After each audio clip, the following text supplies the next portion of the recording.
Are you a fan of Monster Hunter? If so, what was your first game in the series? And more importantly, how does that affect your vision as to what Monster Hunter should be? I'm going to guess many of you have drastically different answers, and that's okay. Monster Hunter is an almost 20-year-old video game franchise, with 2 teams spearheading its development and through 3 separate methods have conquered the Japanese and eventually wider markets. My point is, Monster Hunter is a series that a lot of people experience differently, especially with their very first game in the franchise. I'm no different. I started my Monster Hunter journey with the tropical beaches and islander aesthetics of 3 Ultimate, so I will always have that in my mind when I think of Monster Hunter. However, the first Monster Hunter game that I sat down and got relatively far with was Generations Ultimate for the Switch, an anniversary title that was filled to the brim with content, especially an insane number of monsters to hunt. At the same time, when I gravely injured my knee back in 2019, I was bound to my bed for a few months and, well, spent much of that time playing through Monster Hunter World on both my PS4 and eventually PC when I could walk around again. And that became my very first game in history that I ever looked up the meta to because of the fluidity of the combat and tight hitboxes of the monsters, inspiring me to try and kill those bastards as quickly as possible.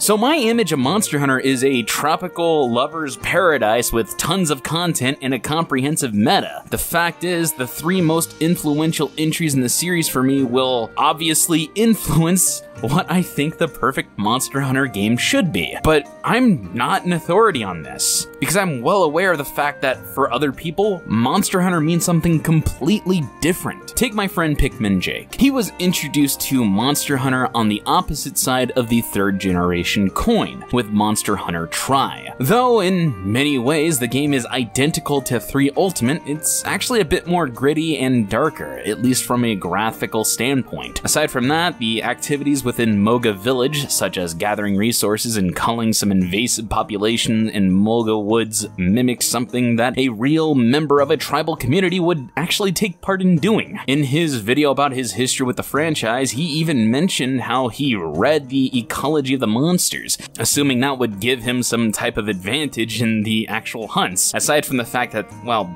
I just think that's adorable as heck, and I mean that in a non-patronizing way. I think that can give you an idea of just how the game would come to influence Jake, the nature-loving, documentary-making, grounded hunting-loving cat boy. Hell, Monster Hunter Generations Ultimate is my 2nd favorite in the entire series because of the level of content within it, as I always love testing myself against new monsters. However, he sees the game as hollow for the fact that it's an anniversary title, and thus it feels like a bunch of fan service is just littered all over without much in the way of consistency or reason, which, I'm not gonna lie, isn't exactly wrong. When you're somebody who likes your hunting to be grounded and there being more reason behind it than just cool monster go kill, then yeah, I can see easily why Generations and Generations Ultimate means very little to him. I mean, my man made a 3-hour video talking about the groundedness found in the janky as fuck Monster Hunter DOS. And yeah, I watched it all, and yeah, I suggest everybody go watch it. Link in the description. But is he the authority?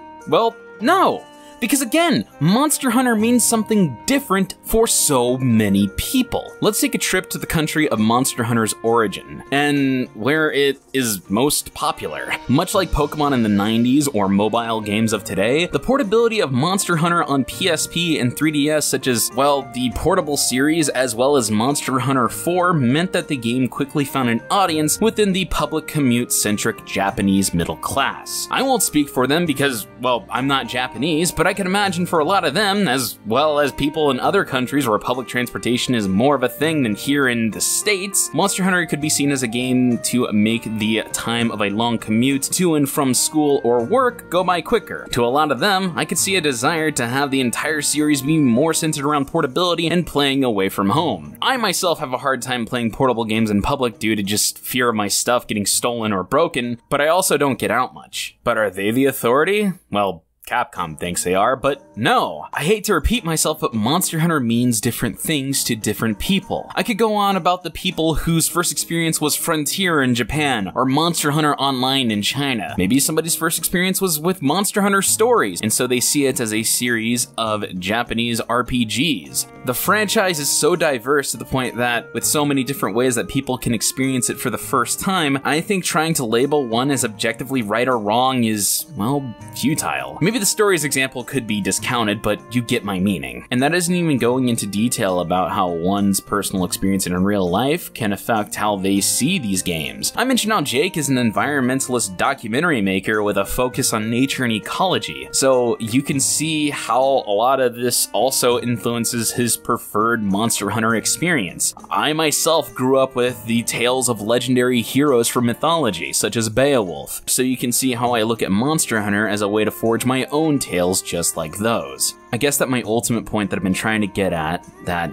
I've been meandering around all this time, is that, Jacob, you're fucking wrong about Plesioth. Wait, no, fuck, thought I removed that. No, just enjoy the Monster Hunter experience that you enjoy, and don't try to invalidate other people's experience. Alright?